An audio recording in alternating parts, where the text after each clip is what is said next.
Good morning, everyone. Welcome to today's operational information update on the flooding and landslide situation in BC. For today's briefing, we will have updates from Minister of Public Safety and Solicitor General Mike Farnworth and Minister of Transportation and Infrastructure Rob Fleming.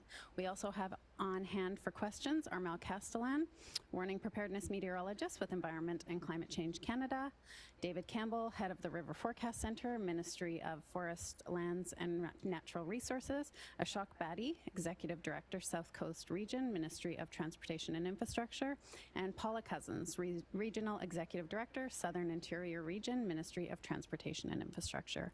As a reminder to media on the phone line, please press *1 to enter the queue. You'll be limited to one question and one follow-up.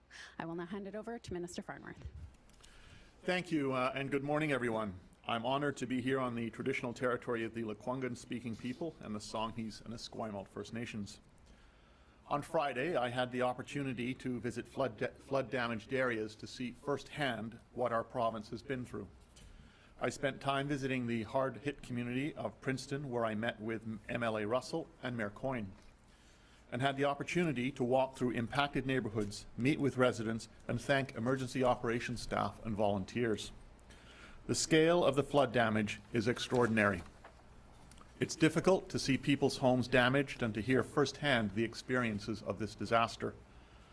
But what I was struck most by is the resilience of the community, their grit and determination to come together and to recover. After not just these floods, but a devastating wildfire season as well. I saw the extensive impacts on the ground and what many British Columbians have dealt with and are continuing to deal with. Tomorrow, I will be visiting the Merritt area as well to speak with First Nation leaders and local governments. It will take time to fully recover from this flooding, but I want to reiterate that all levels of government are here to help. The province is now supporting the safe removal of debris and flood-damaged materials. This will be a coordinated approach, working with local governments, First Nation, provincial crews, and the British Columbians who've been affected. Donations have been pouring into the Canadian Red Cross, which our government and the federal government have committed to matching. As of Friday, $8.6 million has already been dispersed to evacuees through a variety of means, including the $2,000 payments announced by the province. I want to thank the Red Cross for all their support to date and their continued partnership moving forward. Given the ongoing pressures of these events, starting December 15th, flood evacuee support will shift from being managed by local governments to being supported through the Red Cross with funding from the province. While the back-end management of this evacuee support is shifting, nothing will change in the level or types of support received. The Red Cross has the required capacity and experience. The transition should be seamless, and I want to thank them for their ongoing work and support since this event began. Our government continues to work with the federal government to address the ongoing needs of impacted communities and businesses, getting resources and supports to the people that need them. And I want to say thank you to all the Canadian Armed Forces personnel who've provided valuable assistance over the past weeks for their hard work and dedication in difficult conditions. Starting today, some Canadian Armed Forces personnel currently engaged in the flood response will begin to transition out. However, a company of 126 troops will remain in the province based in Chilliwack to continue to support any life safety work or emergency response needs. The forces have so far provided enormous help in our communities when they needed it most, and we would not have gotten through the onslaught of heavy rains without them. With weather conditions improving and floodwaters receding dramatically in recent days, we are shifting to recovery and debris management work, which will be managed by contractors, non-governmental organizations, and a specialized contingent of BC Wildfire Service crews. There is much work that still needs to be done, and the province stands ready to help. In the days and weeks ahead, I encourage all local governments to reach out to provincial staff whenever they need assistance. We're committed to getting local governments the tools they need to recover from this emergency and keep people safe. It's heartening to see neighbours helping neighbours, volunteers stepping up, and people from across the country doing what they can to support our province during this difficult time. While there is much work ahead of us, I know we'll get there by continuing to be there for one another. While the intense storms have passed, we still face challenges in our recovery efforts because of winter conditions. including snow in many impacted areas over the weekend. I ask people to be patient and to listen to the leadership from First Nations and local governments for the latest updates. While the focus is now on recovery from the impacts of these storms, we're also fast approaching the holidays, a time when many of us gather with family and friends. Our province has been through an extremely challenging year, so being able to visit and with those closest to us is more important than ever. But I want to remind everyone to plan ahead. Take the time to research your trip and check Drive BC for the latest updates on road conditions, closures, and detours.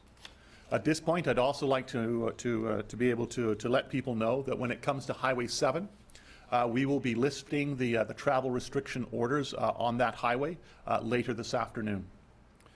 Be respectful and responsible visitors and support local businesses in the communities that you visit. Especially with the impacts of the pandemic, supporting local is more crucial than ever. I want to again thank British Columbians for keeping themselves and their neighbours safe and continuing to limit non-essential travel and their fuel consumption. While we are encouraged that Trans Mountain has announced they are resuming pipeline operations, this will not be an immediate fix, and it will take some time to resume normal operations.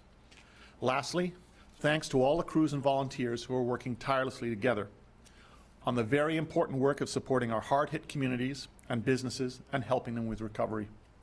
With that, I'll now turn the update over to Minister Fleming. Thank you.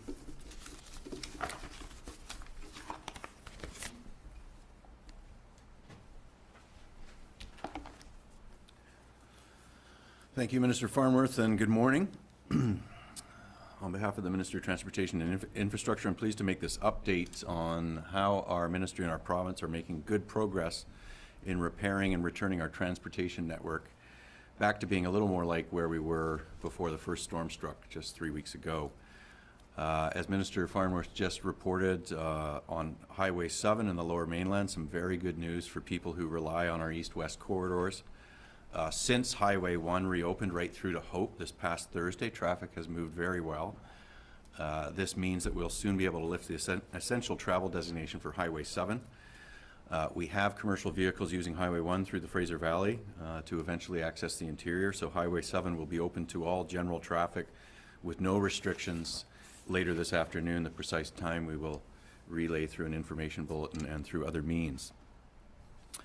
There is also some good news for drivers using Highway 11 north of Abbotsford. That important route connecting Abbotsford and Mission has reopened to single-lane traffic in both directions for passenger and emergency vehicles, specifically between Hazelwood Avenue and Claiborne Road. The stretch of Highway 11 south of Abbotsford has remained open, so now we once again have north-south access along the full length of Highway 11 to the U.S. border. And I want to thank people for their patience and understanding as we've worked to repair and reopen Highway 11, and I'd like to offer my sincere appreciation for the crews who have worked tirelessly and in fact have never stopped working over many days to get this highway and all highways back in operation in British Columbia. On Saturday, we were able to reopen Highway 99 between Pemberton and Lillooet, where a large slide struck after we'd closed the highway last Wednesday evening. The highway remains open only to smaller vehicles traveling for essential reasons, and as a reminder, anything larger than a cube truck is too large to be using that highway because it has sections that are very steep, winding, and narrow. A quick recap on some other highways of note. Highway 3 continues to perform fairly well, which is important because it's the lone corridor for large commercial vehicles traveling between Metro Vancouver and the rest of BC. We're still seeing too many accidents, though, and we need that situation to improve. We've worked very closely with the trucking industry to try and make this route as safe and efficient as possible. We've issued detailed maps for drivers who may be unfamiliar with the road. We have new highway signage warning of steep and winding conditions. There is an enhanced winter road maintenance regime in place now, and we have a greater police presence along the highway. I would like to personally thank Dave Earle with the BC Trucking Association and others within the industry who've been very constructive and helpful in working with our ministry on some of the solutions to improve Highway 3. We'll continue to look at ways to support drivers, but at the end of the day, we need all drivers to slow down, to be patient, and drive to the unique conditions of this route. On the Coquihalla, work continues around the clock. We have over 20 sites where damage occurred or washed away parts of the highway along 130 kilometers of this corridor. We remain optimistic that enough temporary repairs can be completed to allow commercial traffic on the corridor by late January. There is one very important caveat with all of this and this timeline, and that is, of course, the weather. As long as we see typical seasonal conditions, the end of January timeline is achievable. And let's not forget that typical in December weather on the Coquihalla is cold and snow, and that's what crews are facing as they work around the clock to get that essential route reopened. And I want to extend my thanks to all the workers out there. We have over 100 pieces of heavy equipment there. We have workers and crews working in very challenging weather, challenging conditions, working to reestablish these critical corridors. Over to Highway 1 Fraser Canyon. Temporary repairs continue there.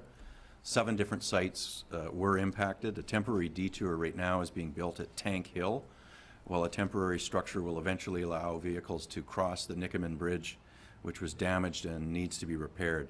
We're also continuing work at Jackass Mountain, where a large section of 2-lane road was completely wiped out from a landslide. We remain confident that we can have temporary repairs in place to allow traffic to be moving through this area by mid-January.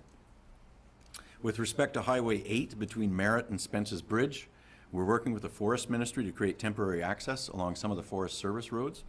This highway was largely destroyed by the first storm, and so there's currently no estimated time to reopen. We're making good progress creating temporary access to Curnew Bridge and the sites west of Merritt.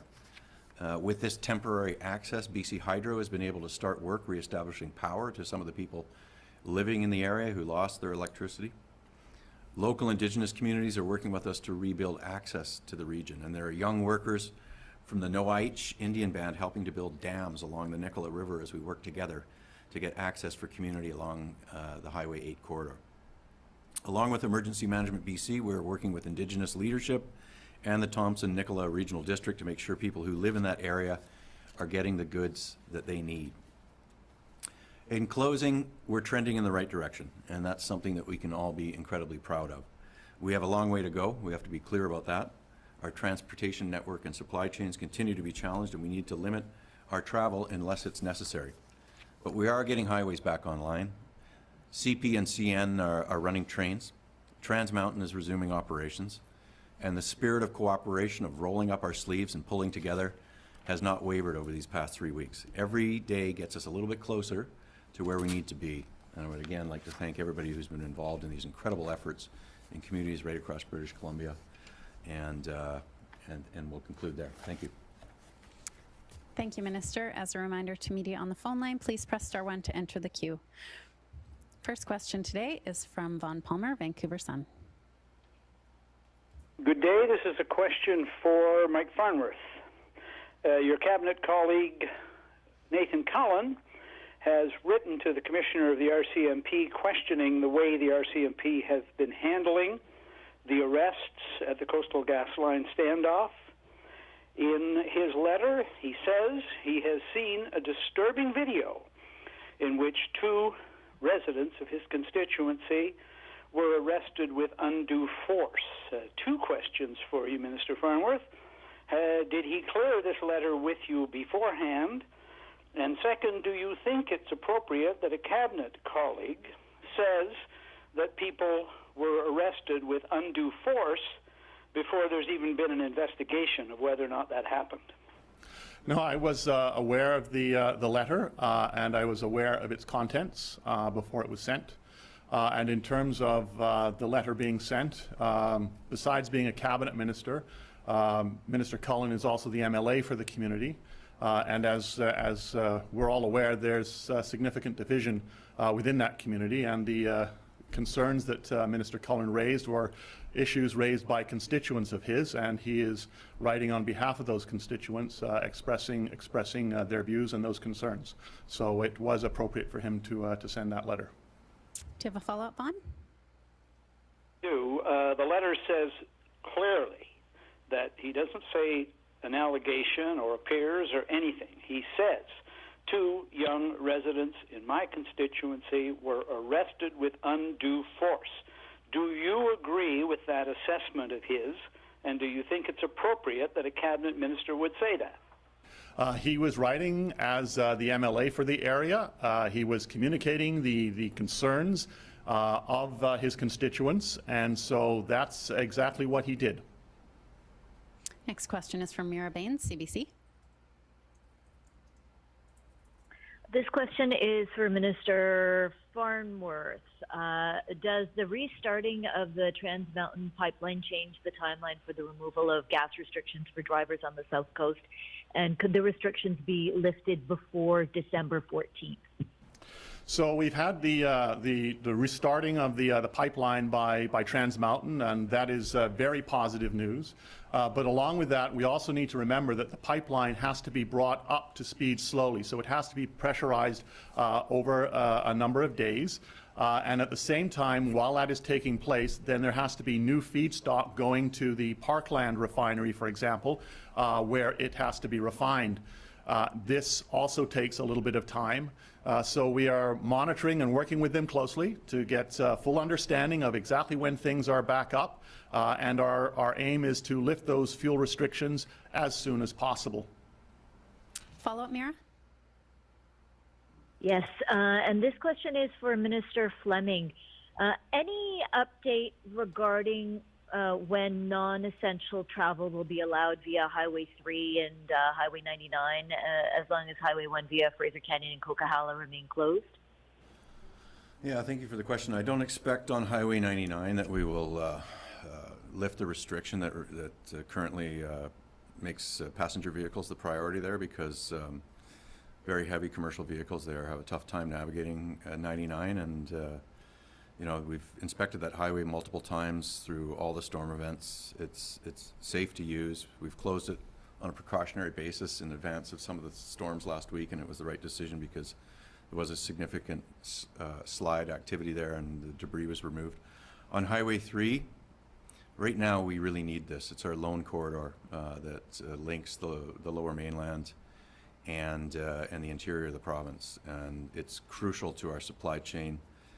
About 10,000 trucks between that route and the transit route we have negotiated with the state of Washington are both very important, but Highway 3 is by far more significant, and so we'll have an update about whether restrictions are going to be lifted, but for now, the safest way to have it continue as a priority for our supply chain and our economy and making sure that communities have the goods that they need is to keep the travel orders in effect and prioritize commercial trucks. Rob Shaw, Check News. Just back to Minister Farnworth on gasoline. You mentioned days to pressurize Trans Mountain and then the feedstock to Parkland. Have you spoken to Parkland in particular about how long it will take? I think it maintained a state of readiness. So do you have a sense of how many days you mean when you say days? We put the order in place until the 14th of December to take into account these particular issues in terms of starting it up, and obviously that feedstock going to Parkland. Just so that you're at the same time, just so you're also aware, Parkland deals about 15% of the province's fuel, and the other 85% roughly comes through the Trans Mountain pipeline. At the same time, we are still sourcing fuel from Alberta, coming in by rail, and fuel coming in by barges. So in terms of the fuel supply, we're confident in that, but we just want to make sure that when we lift the order, it's when everything is in place in both TMX and on the refining side. Rob, do you have a follow-up?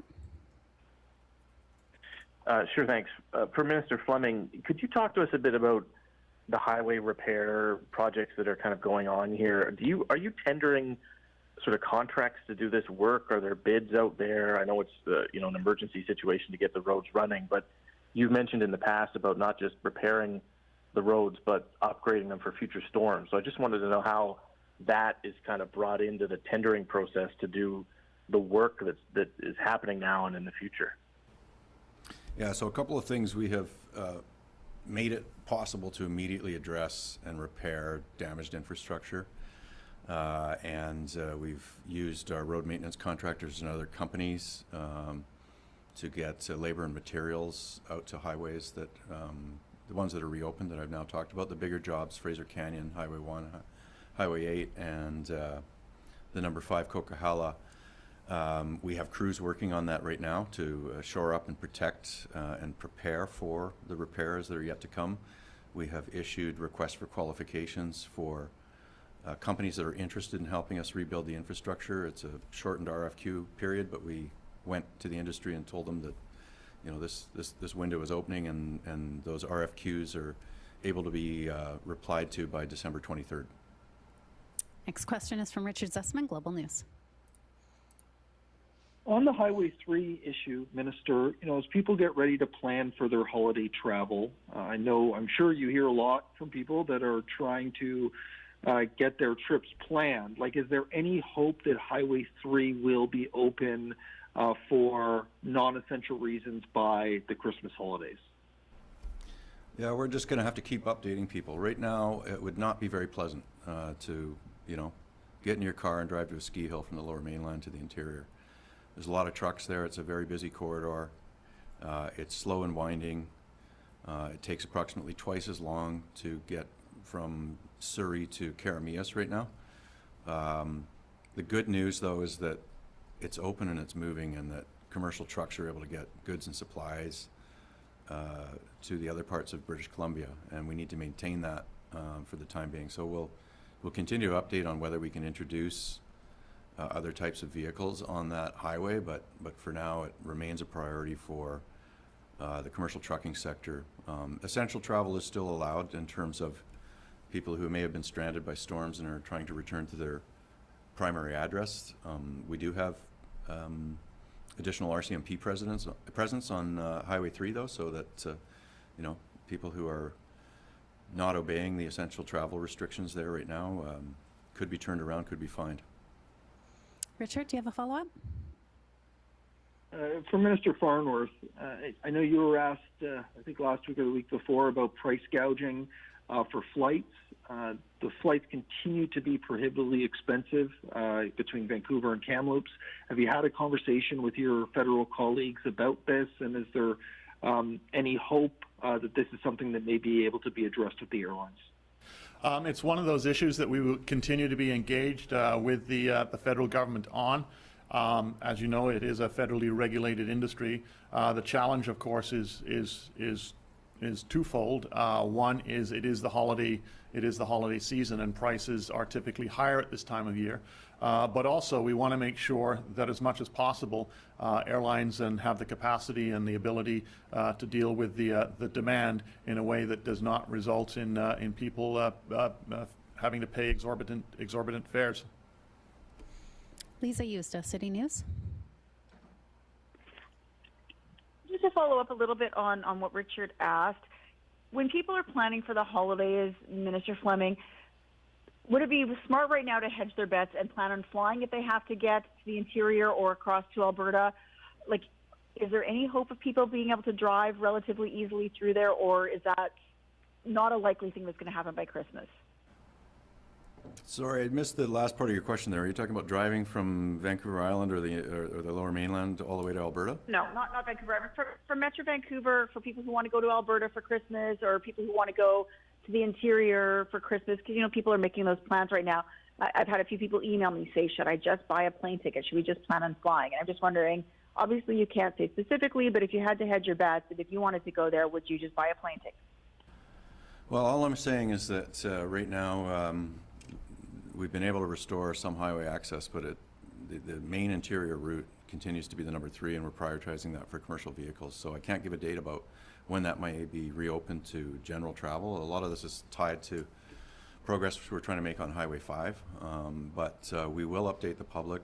You know, I've heard that there are people traveling through the United States to get back into other parts of Canada. There are some ways to get there. We're working with the transportation sector, including the airline industry, to look at additional flights from Abbotsford Airport, Vancouver Airport, Victoria, to destinations in the interior of the province, Kelowna, Kamloops, and there's lots of regular connections to places like Calgary. The airline industry is obviously interested in seeing what kind of additional regional and holiday service they can provide. So we'll keep updating on what the industry is doing in terms of adding flights that may be able to help people with their holiday plans. Follow-up, Lisa?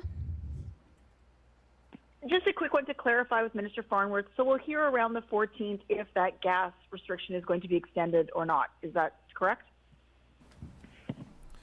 The order is in place until the 14th, and we are working with TMX, Trans Mountain, and monitoring the situation very closely. And I think we want to do, we will lift it as soon as we are able. The order expires on the 14th, and if we can lift it sooner, we will lift it sooner. Dirk Meisner, Canadian Press. Hi, Minister Farnworth. Can you go over again what you said earlier about the military? Are most of them leaving now?